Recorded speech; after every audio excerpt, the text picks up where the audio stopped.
Dicen que algunas almas no encuentran descanso, que hay muertes que ocultan secretos tan oscuros que el paso del tiempo no puede borrarlos. En el corazón de Buenos Aires, entre los mausoleos majestuosos del cementerio de la Recoleta, resuena una historia cargada de horror y tristeza.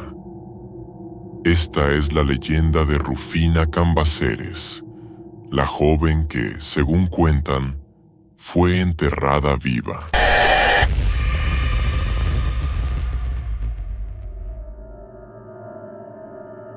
Rufina nació en París en 1883, hija del célebre escritor Eugenio Cambaceres y la bailarina italiana Luisa Basicci. Desde pequeña, estuvo rodeada de lujos y refinamiento. En Buenos Aires, creció en el seno de una de las familias más influyentes de la ciudad, llevando una vida propia de la aristocracia porteña. Bordados, paseos por los jardines y la compañía de sus amigas formaban parte de su rutina. Pero, como cualquier joven de su edad, también soñaba con el amor. Un día, conoció a un joven abogado llamado Hipólito Yrigoyen. Alto, de voz profunda y presencia imponente, Hipólito cautivó su corazón. Años después, se convertiría en presidente de la Argentina. Pero en ese momento, solo era el hombre que había robado los pensamientos y las ilusiones de Rufina. Sus encuentros eran discretos, furtivos. Las miradas que intercambiaban, las palabras veladas, todo hablaba de un amor prohibido, oculto a los ojos de la sociedad. Una noche, Hipólito la invitó al Teatro Colón.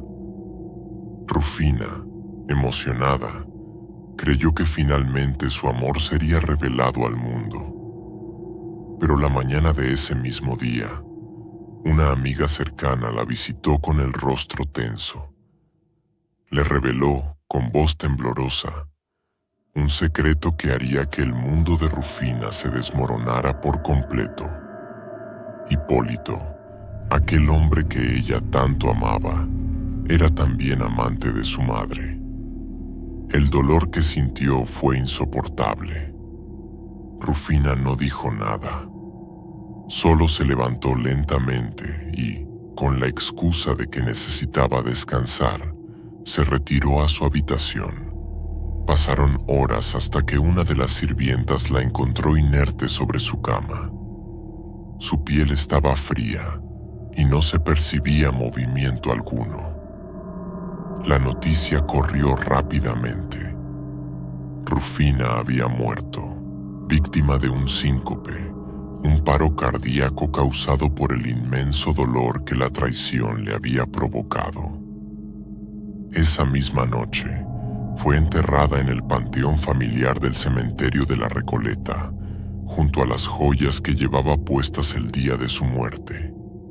Su madre, Luisa, estaba desconsolada. Se aferró al ataúd, gritando con desesperación que su hija no estaba muerta, que debía haber un error. Nadie le creyó.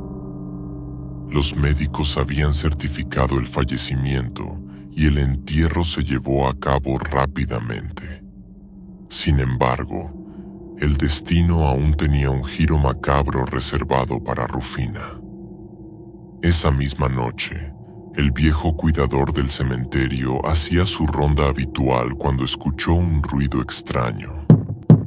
Era como si algo golpeara la madera. Un sonido grave, profundo, como si alguien estuviera atrapado.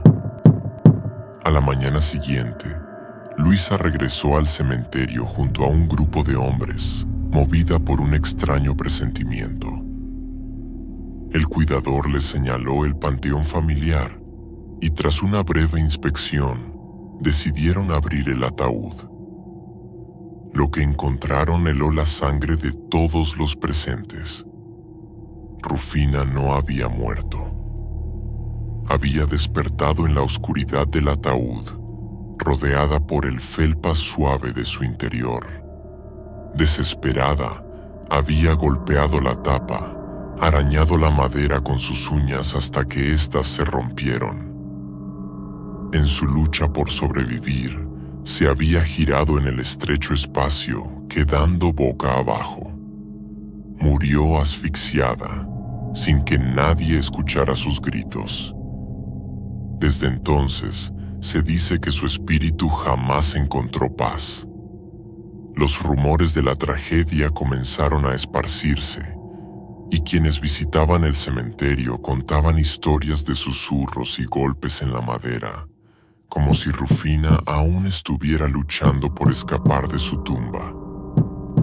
Otros aseguran haber visto una figura femenina, de belleza etérea, vagando entre los mausoleos, con el rostro marcado por el dolor y el lamento.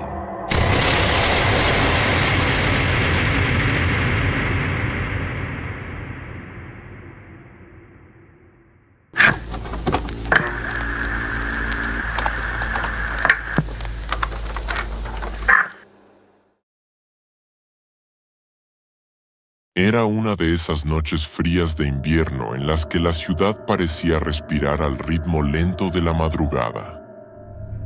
Marcos y Santiago, dos amigos inseparables, decidieron salir a despejarse un poco y disfrutar de la música de un boliche cercano. Dentro, el ambiente era vibrante, la música resonaba en el aire y la pista de baile estaba llena de cuerpos moviéndose al compás. Todo parecía ser una noche más, hasta que una chica apareció. Marcos no podía apartar la vista de ella.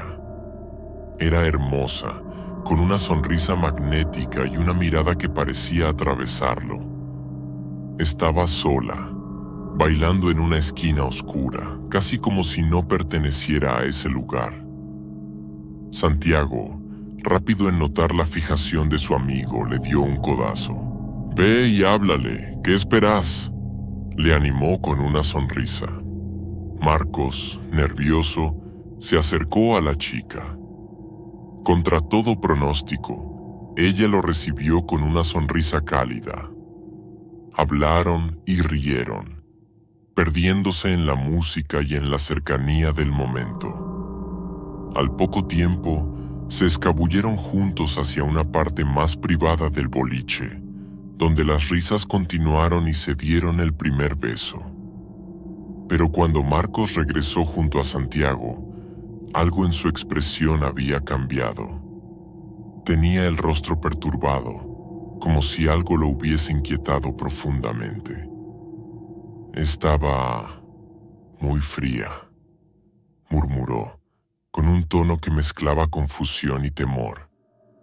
Santiago se rió, pensando que su amigo exageraba o se refería al frío de la noche.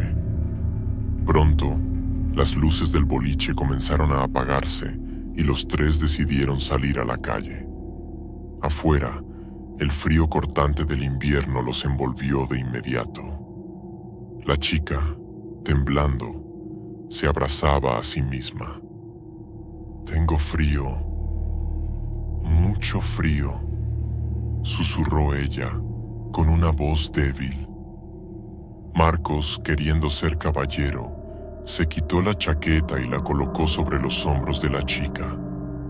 Santiago observaba la escena en silencio, con una creciente curiosidad, mientras la acompañaban hasta su casa, una casona antigua a las afueras de la ciudad. El lugar parecía detenido en el tiempo, con ventanas oscuras y una fachada descuidada que irradiaba un aire de melancolía.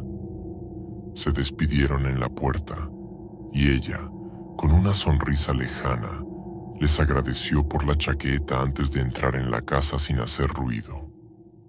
Marcos y Santiago comenzaron a caminar de regreso, pero a mitad de camino, Marcos se detuvo abruptamente. «No le pedí la chaqueta», dijo frustrado. «Mañana volvemos a buscarla». Al día siguiente, regresaron a la casa bajo un cielo gris que daba al día una atmósfera pesada. Llamaron a la puerta y una mujer mayor, con el rostro marcado por la tristeza, les abrió. ¿Qué quieren?, preguntó con voz dura. Marcos explicó que habían conocido a una joven la noche anterior, quien vivía allí, y que le habían prestado una chaqueta. Al oír esto, la expresión de la mujer cambió de inmediato. Su rostro se contrajo en una mezcla de incredulidad y dolor. «Eso no es posible», dijo con la voz quebrada. Mi hija murió hace 3 años». El silencio se apoderó de los chicos. Santiago, temblando, intentó balbucear algo, pero la mujer, con manos temblorosas, sacó una foto de su bolsillo. Era la misma chica que habían visto la noche anterior, pero en ese retrato, su sonrisa les llegaba desde un antiguo marco en blanco y negro. Aterrados, pero movidos por una curiosidad incontrolable, Marcos y Santiago corrieron hacia el cementerio. Querían confirmar lo imposible. Al llegar, entre las lápidas viejas y los mausoleos olvidados, vieron algo que les cortó la respiración. Allí, colgada sobre una lápida, estaba la chaqueta de Marcos. Se acercaron lentamente y al levantarla, lo vieron. El nombre en la lápida, la misma sonrisa fría en la foto grabada en la piedra. Era ella, la misma chica que les había robado el aliento la noche anterior, la misma que había bailado y reído con ellos, pero llevaba 3 años muerta. Marcos y Santiago retrocedieron, pálidos, el terror congelándoles las entrañas. En la neblina del cementerio, finalmente entendieron que aquella noche habían bailado con un fantasma, un espectro atrapado entre 2 mundos, que tal vez solo buscaba una última despedida.